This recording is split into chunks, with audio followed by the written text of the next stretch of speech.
everybody, Jason Burmis here for wearechange.org, and today we are going to take a look at some stories that, again, the mainstream media isn't covering, and really I haven't seen the alternative media covering them either, and that's why we're going to start with this bill that I didn't even know was introduced. I was having a conversation with one of my buddies. He leans kind of conservative. He asked me, hey, Jason, what do you think about this red flag bill? And I go, red flag bill? I haven't heard anything about it. And he goes, I'm really surprised you hadn't heard anything about it because you did this Parkland documentary. He's watched it like 3 times. He's showing it to people now because he does believe that Parkland Code Red, our DTube exclusive, asks the right questions and doesn't lead you where you really think you're going to be led. Instead, it really takes you on this journey of like, whoa, I did not realize this was what was happening. So this bill is really one of those bills that is let's take the guns and due process later. The verbiage of this bill, which is extremely broad, by the way, talks about if somebody were to go in, tell authorities that they'd made a threat or they were unstable, they'd immediately get a court order, go and take the guns, and without due process, without a trial, make them unable to purchase weapons as well. Now, am I against crazy people not having guns? Of course not. But here's the thing. This is a national bill, right? Well, it had already been passed in Florida. So Rubio, who's pushing this, and the other senator from Florida as well, doesn't tell you that fact. This was already in place with Nicholas Cruz, where we had time after time after time police being called, child services being involved. We had him being expelled from school several different occasions. So the question is, well, why wasn't he ever, subjected to this red flag bill? Well, again, it's going to be very hard to prove any kind of intent, and it just shows that this is a broader bill that is basically trying to take weapons without due process. Due process is something we need in this country, and let's not forget, and I know all you MAGA people over here, you don't want to admit it, you don't want to talk about it, but Trump initially said after the events in Parkland, we'll take the guns first and we'll worry about due process second. And that bill that we're looking at right now really seems to be screaming that ideology. And of course, that is a very, very big problem. Okay? So, take it for what it's worth. Go check it out yourself. Read the bill. But it's already a failed policy. Didn't work in Florida. Don't know why it would work nationally. Don't know why we want to empower the government to take away weapons that aren't there to hunt, folks. The Second Amendment is not a hunting amendment. It is there in case your government becomes tyrannical. And that's what we have. We don't have a system of checks and balances. The judicial, executive, and legislative branches have really been eviscerated by the deep state, by the national security state, by the shadow government, the continuity of government program that I've been talking about forever. And there's an odd caveat story we have to go over. Now, I had seen this story earlier in the week.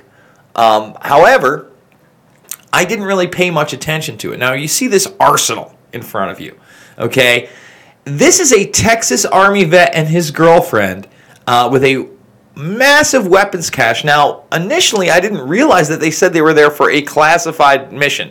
Now, a lot of people would say, Jason, obviously these are crazy people. He's just saying that, and I'm not discarding that as a possibility.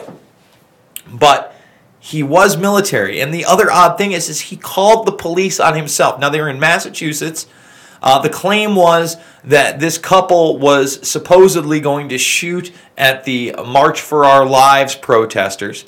And can you imagine how that would have invigorated more media attention, more call for gun control, just immediate gun control, had people been killed with this arsenal that you're seeing here.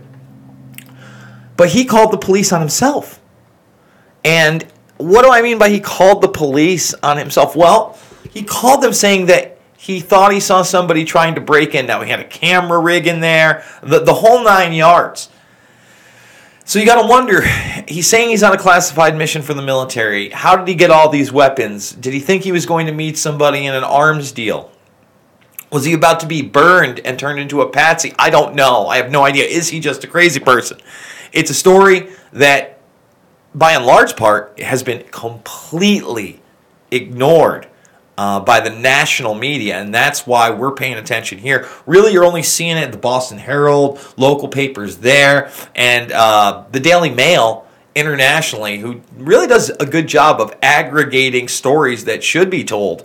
Don't get me wrong, there's a lot of trash in there, a lot of tabloid. They picked up on this story and did an expose on it. Definitely something that needs to be looked at. Now, earlier this week, we were talking about, well, Nickelodeon, and maybe the jig is up. Dan Schneider taking what's reported to be a $7 million payout from Nickelodeon, the producer of An Open Secret, coming out and saying that two people who are not Amanda Bynes, who are not Britney Spears' younger sister, are about to talk about Schneider. Is it going to be this week, this month, a couple months down the line? He doesn't know.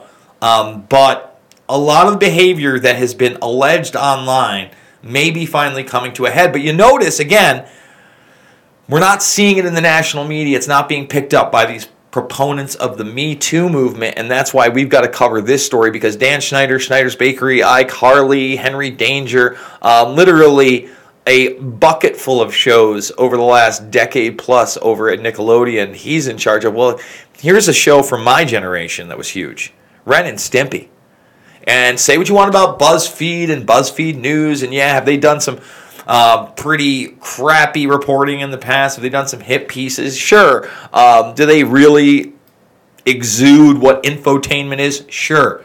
Well, this one's exposing the creator of Ren and Stimpy for having teenage girlfriends while he was in his 30s. Yeah, that's right. That's right. Teenage girlfriends, 15, 16-year-old girls. A couple of them have come forward. And this guy, you know, was preying on women when they were 13, telling them that you got to read it for yourself. But again, this is somebody who still goes to Comic-Con, who didn't deny the allegations, I guess, of saying he had a 16-year-old girlfriend. And we're talking about this because this is a behavior in Hollywood that's been going on for decades upon decades, and it's still being covered up. And it's beyond the Me Too movement. These are children. This is something that we need to expose. And this may, in a way, intertwine with these sex cults that are in Hollywood. You see that little mark right here? Well, that's the mark of Keith Raniere, the cult leader out of Clifton Park we talked about earlier in the week. And remember, he had, Allison Mack in his cult. Here's Allison Mack in Mexico, where he had fled to. And by the way, he was able to flee there because the heiress to the Bronfman fortune, the billion-dollar fortune, the Seagram's fortune, is a member of his cult and got him out of the country, and she was there. And now people are talking about her being the next person to be arrested. And this other actress who was on Smallville with her and a member of the cult, Kristen Kruk, denies that she ever recruited women. She says she left several years ago. She said that she wasn't involved in any kind of sex stuff. Here she is on the left-hand side. She's horrified by the allegations, but I want to point this out. I'm not calling her a liar. I'm not saying she's being dishonest. I find it very hard to believe that she wouldn't understand what was going on in this organization. And by the way, you know, she became a mainstream actress, and it does seem like this type of organization is there to pump you up, to introduce you to those people, to use you as a sex slave.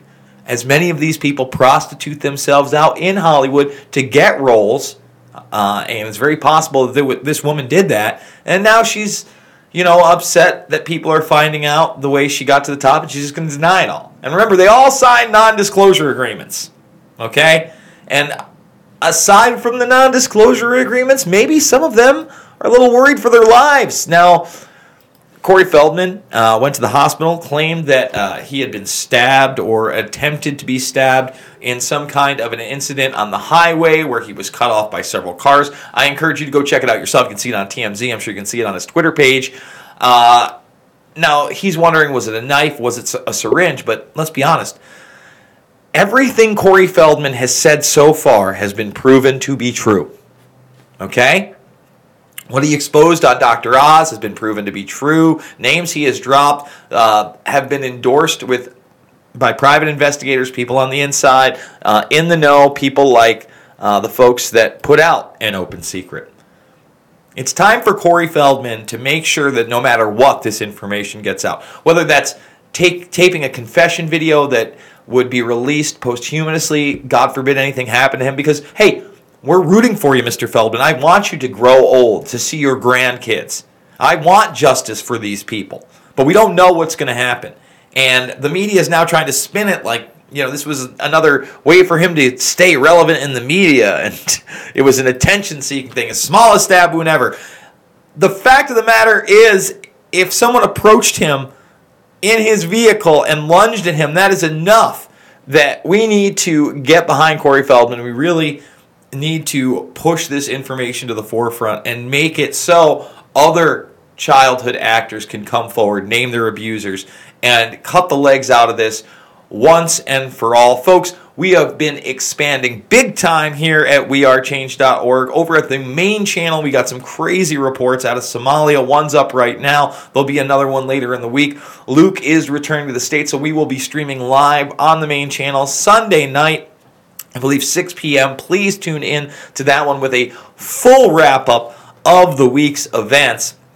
And folks, please, it's only through your support that these videos are possible. So if you can, go to wearechange.org, make that donation. If you can't do that, share this link, share these videos, go like and subscribe everywhere. Follow me on Twitter at Jason Burmas. Follow Luke on Twitter.